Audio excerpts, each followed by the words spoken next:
Stuart Smith. Thank you, Mr Speaker. Well, I think we just witnessed a late run for the Deputy Leader of the Labor Party. Mr Speaker, I am very privileged to be one of the 14 new entrants in the class of 2014 for the National Party, Mr Speaker. Order. Mr Speaker, this 51st Parliament is building on the 6 years of fantastic work by the National Government under John Key. And to be one of the new entrants into this Parliament, it's a great privilege to be here and build on that work, Mr Speaker. And it's all about a sustainable plan, Mr Speaker, that is working. We've average weekly wages have gone up by 15.8% in the last 5 years and 3.2% in the last year, when inflation has just been a miserly 0.3%.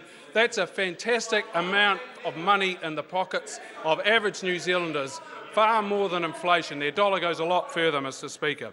Job growth, as we've heard, 200,000 jobs created since 2011, and that, Mr Speaker, is on the back and in spite of record numbers of migrants coming into New Zealand. So we saw in 2011 the Prime Minister standing in the middle of Westpac Stadium saying we were losing a stadium full of people a year to Australia. They're now coming here. New Zealanders are voting with their feet, Mr Speaker, and that's a vote of confidence in the National Government. Mr Speaker, we have record labour market participation, 69.3%, Mr Speaker, the third highest in the OECD. We have an outward-looking economy, Mr Speaker. It is all about trade. Our opponents say that it's all about dairy. Well, really, let's look at some facts.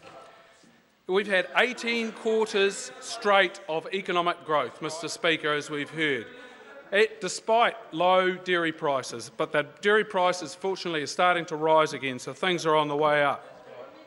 Medium to long-term outlook for our primary sectors is fantastic. It looks like we'll grow by 17%, Mr Speaker, reaching $41 billion over the next 4 years. So this trade, it is all about trade, and the TPP is what I want to speak about this afternoon, Mr Speaker. It was started by Labor. We need to give credit where credit's due. It's fantastic, but at the moment they're sitting on the fence, Mr Speaker, and I'm going to challenge them to get off the fence and make a decision. 12 Asia-Pacific countries, Mr Speaker, Australia, Japan... Order.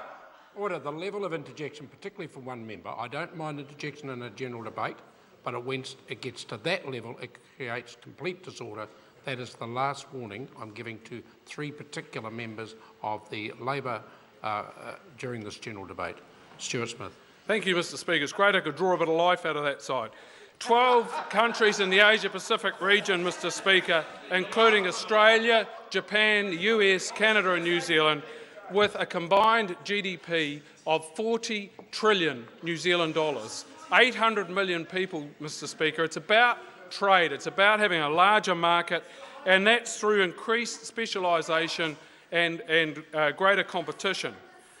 Old views of trade, Mr Speaker, where countries produce goods and sell them to other countries has changed. It's no longer valid, Mr Speaker. Instead, goods and services are made in the world, and final products are assembled using intermediaries from different countries around the world, and that's the way of the world. If we don't get involved in trade and larger markets, Mr Speaker, we'll have a very poor outlook. And that's demonstrated by exports to our countries that we don't have free trade agreements with. Our exports have declined by 2.6%. In contrast, countries that we have free trade agreements with, our trade has increased by 10%, Mr Speaker. Diversification is what is indeed happening in our economy. So our government is all about providing a framework, Mr Speaker, and I really challenge people, why would they oppose a trade deal that is so good for New Zealand? The NZIRE report shows on investor-state dispute settlement said that those risks are overstated, categorically. It's about political expediency, I suspect, Mr Speaker. It's certainly not about the good of New Zealand. So get off the fence and get in behind the FTA or the TPP, and let's make New Zealand a better place. Thank you, Mr Speaker.